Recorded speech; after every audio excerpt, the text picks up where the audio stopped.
Now, if the Republicans gain control of the House, that means our next guest could become the next chairman of the very important Energy and Commerce Committee, and that would be a major power player on Capitol Hill with influence on everything from energy policy to the internet, even some fingers into the health care situation. Joining us, Congressman Joe Barton of Texas. Congressman Barton, Representative Barton, thank you for joining us. I do want to start, because there's been a lot of talk, how confident are you if the Republicans do gain control? I mean, we have this term limit issue.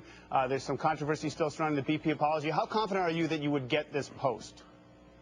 Well, first of all, we have to win the election next week so that we're in the majority.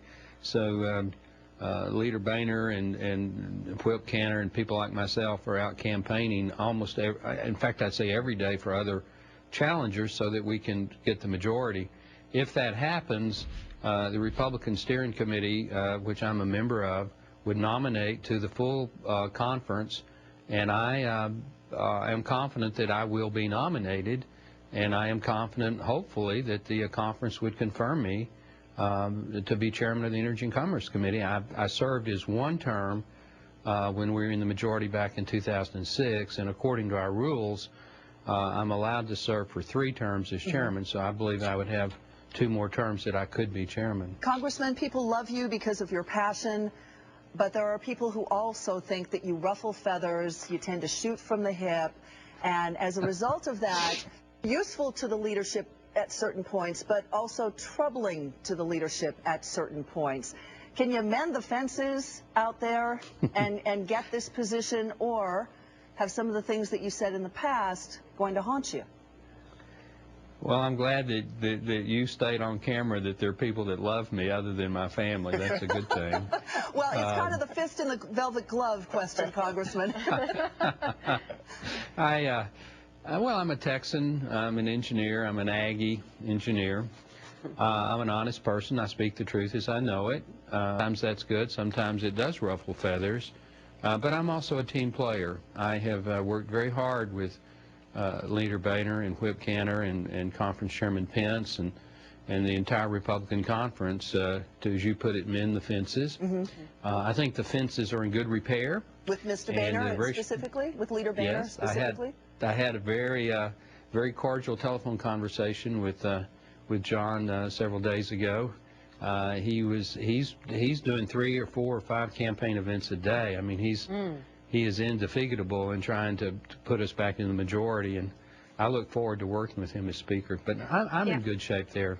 I know, Congressman, that if you did become chairman, you've obviously got a lot of priorities listed, but nonetheless, considering we haven't got time for all of them, what would be number 1 or possibly number 2? Well, number 1 is to repeal the Obama health care law. We promised that in our pledge to America, and 2/3 of the jurisdiction of that new law is in the Energy and Commerce Committee.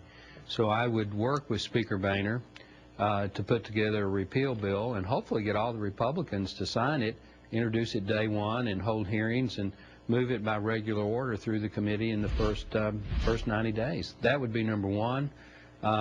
Obviously oversee the Obama administration, make sure that the cabinet secretaries come before the Congress and explain their priorities and in a way that they're not hiding things. And certainly would do health care, energy, the Environmental Protection Agency.